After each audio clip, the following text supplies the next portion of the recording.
शुक्लांबरधरं विष्णुं शशिवर्णं चतुर्भुजं प्रसन्नवदनं ध्यायेत् सर्वविघ्नोपशान्तये अगजाननपद्मार्कं गजाननमहार्निशम् అనేకదంతం భక్తానాం ఏకదంతం ఉపాస్మహే. మా ఆది ఆస్వాలను చూస్తున్నటువంటి మీ అందరికీ నా హృదయపూర్వక నమస్కారాలు. ఇప్పుడు మనం ఆగస్టు నెల 1 తారీఖు నుంచి 31 తారీఖు వరకు కూడా 12 రోజుల వాళ్ళకి ఎలా ఉండబోతుందో తెలుసుకుందాం. ముందుగా ఈ వీడియోని నేను యుఎస్లో వర్జీనియా నుంచి మా ఇంట్లో నుంచి షూట్ చేస్తున్నాను. సో మీకు ఏమైనా జాతకాలలో తెలుసుకోవాలనుకుంటే మా ఆది ఆస్ట్రాలజీని సంప్రదిస్తే కింద నెంబర్కి స్క్రోల్ అవుతున్న నెంబర్కి మీరు ఫోన్ చేస్తే నేను తప్పకుండా చెప్తాను. ఈ నెలలో ఆగస్టు నెలలో ముఖ్యంగా మిథున రాశి అండి. మిథున రాశి గురించి తెలుసుకుందాం. మిథున రాశి వాళ్ళకి చాలా చాలా బాగుంది. ఎందుకంటే బాగుంది. ఇంకోటి ఏంటంటే మీ రాశిలోనే కుజుడు 27వ తారీఖు నుంచి వస్తున్నాడు. కుజుడు 27వ తారీఖు నుంచి వస్తున్నాడంటే కొద్దిగా కోపం, చికాకులు ఇవన్నీ ఉండడానికి అవకాశం ఉంది. కుజుడు కాబట్టి కొద్దిగా ఆవేశపరితంగా ఉండడానికి అవకాశాలు ఉన్నాయి. కొంచెం జాగ్రత్త కూడా సరిపోతుంది. ఏదేమైనా ద్వితీయ భావంలో రవిబుధులు ఉన్నారు. ద్వితీయ భావంలో రవిబుధులు అంటే ఫైనాన్షియల్గా బాగా డెవలప్ చేస్తారండి. సింగర్స్కి, ముఖ్యంగా సింగర్స్ అంటే మీ రాశ్యాధిపతి కదా బుధుడు. ద్వితీయ భావంలో అంటే ఉన్నాడు, కర్కాటక రాశిలో ఉన్నాడు. అయినా సరే మీకు సింగర్స్కి బాగా పాటలు పాడేవాడికి మంచి అవకాశాలు ఉంటాయి, వెతుక్కుంటూ వస్తాయి. మీ ఆర్థికంగా డెవలప్ అవుతారు. బంధువులు అంటే మీకు ప్రీతి ఎక్కువ. బంధువులు మీ ఇంటికి రావడానికి ఎక్కువ అవకాశాలు ఉన్నాయి. వాళ్ళతో చాలా ఎంజాయ్ చేస్తారు. బుధశుక్రుల కాంబినేషన్ 3వ భావంలో బుధుడు రెట్రోగ్రెషన్లో ఉన్నాడు, అంటే వక్రస్థితిలో ఉన్నాడు. మంచి ఫలితాలు ఇస్తాడు. రవితో కలిసి ఉన్నాడు. రవి 17 తారీఖు చూస్తున్నాడు. రవితో కలిసిన బుధుడు 3వ భావంలో ఉన్నారు. అంటే 3వ భావంలో ఉన్న రవి బుధుడు కాంబినేషన్ మీ తమ్ముళ్ళకి, మీ చెల్లెళ్ళకి చాలా బాగుంటుంది. మీ విశేషమైన ప్రజ్ఞ పాఠవాలతో ఎక్కువగా బాగుంటారు. మీ వే ఆఫ్ లివింగ్ స్టైల్ చాలా బాగుంటుంది. మీ తెలివితేటలు ఆచరణలో పెడతారు. అవి సక్సెస్ అవ్వడానికి ఎక్కువ అవకాశాలు ఉన్నాయండి మీకు. అలాగే ధైర్యం అనేది మీకు బాగా ఎక్కువ. రఘుబుధుల కాంబినేషన్ ఉన్నారంటే ధైర్యాన్ని ఎక్కువ ఇస్తారు.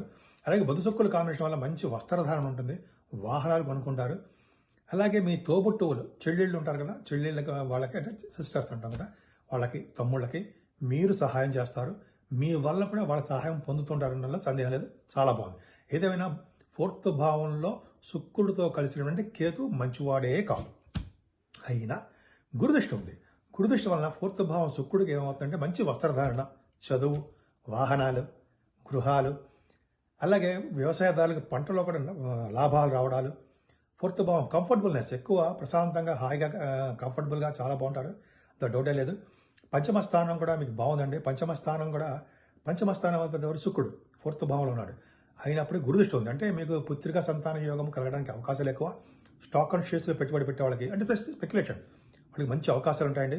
ఫిలిం ఫీల్డ్లో ఉన్న వాళ్ళకి, అలాగే టెలివిజన్ రంగంలో ఉన్న వాళ్ళకి, సినిమా డైరెక్టర్స్ అవ్వచ్చు, యాక్టర్స్ అవ్వచ్చు, అందులో పనిచేసే వాళ్ళు ఎవరికైనా సరే మంచి కాలం అని చెప్తా ఉండేది నెల మొత్తం కూడా. అందుకని అద్భుతమైన కాలం, వాళ్ళకి మంచి అవకాశాలు వెతుక్కుంటూ వస్తాయి.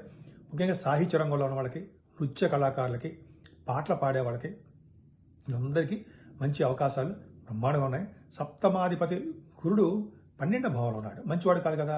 26వ తారీఖు వరకు కూడా కుజుడు కూడా ఉంటాడు. 12వ భావం చెప్పుకుందాం. ఏదేమైనా సప్తమ భావాధిపతి 12వ భావం ఉండడం వల్ల కొద్దిగా భార్యాభర్తల విషయంలో కానీ, లేకపోతే మీ బిజినెస్ విషయంలో కానీ చిన్న మనస్పర్ధలు రావడము, చిన్న లాసెస్ కానీ, చిన్న ప్రాబ్లమ్స్ కానీ రావడానికి అవకాశం ఉంది. కానీ ఇక్కడ ఏం చెప్పాలంటే కేంద్రాధిపత్యం వచ్చిన గురుడు 6, 8, 12 భావంలో కూడా మంచి చేస్తాడు అనేది సందేహం లేదు. ఖచ్చితంగా 12వ భావంలో గురుడు మంచి చేస్తాడు కూడా, డౌట్ లేదు.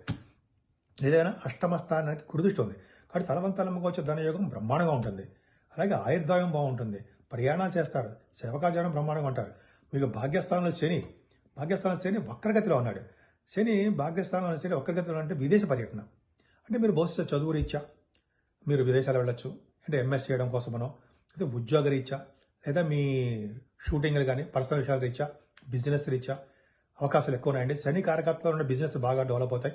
అంటే iron, steel, computers, hardware, software రంగాలు, సిమెంట్ పరిశ్రమలు, ఫార్మాస్యూటికల్ రంగం ఉంటుంది సార్, ఇవన్నీ రంగాల్లో అంటే ఏ రంగంలో ఉన్నా కూడా ఆ రంగంలో అభివృద్ధి చెందుతారు మీరు.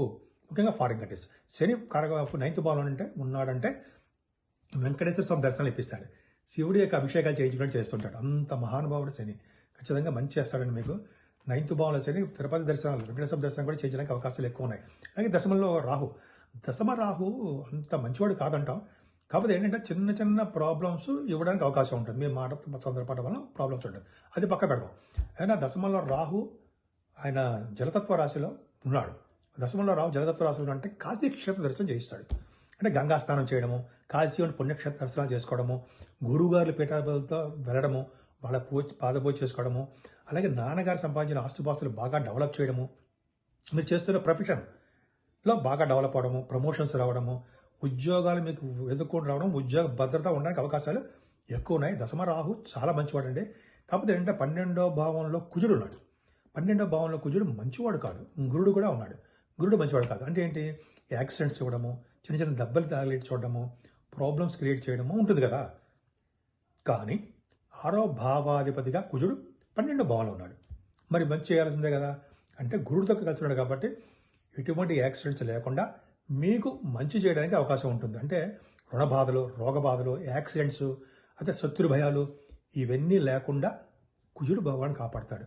అందుకనే మీరు అమ్మవారు, లక్ష్మీ అమ్మవారు పూజ చేసుకోవాలి. అలాగే కనదుర్గ అమ్మవారిని కొలవాలి. అలాగే సుబ్రహ్మణ్య సమారాధన. ఈ ముగ్గురిని కొలిస్తే మీకు ఇంకా ఈ నెల మొత్తం కూడా చాలా చాలా బాగుండడానికే, మీకు అవకాశాలు కూడా ఎక్కువ ఉండడానికి ఈ నెల మొత్తం బాగుంది.